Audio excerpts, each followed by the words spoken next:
Македонската влада е сериозна и одлучна по изборите да се направат конкретни чекори за надминување на проблемот со Бугарија. Ова го изјави министерот за европски прашања Орхан Муртезани, кој иако потврди дека владата веќе размислува кои конкретни чекори можат да се преземат во таа насока, не сакаше да открие повеќе детали, како што рече, за да не бидат ставени во одреден контекст и да не наштетат на изборната кампања која е во тек.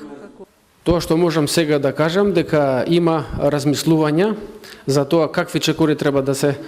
превземат, меѓутоа целиот фокус моментално е во изборната кампања, така да не може да се очекуваат тие,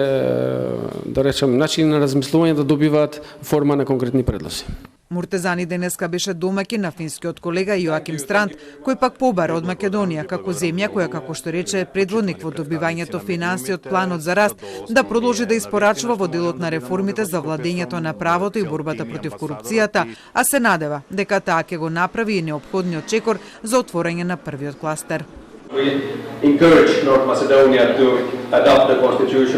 Ја охрабруваме Северна Македонија да ги усвои уставните измени како што се согласивме и дискутиравме денеска.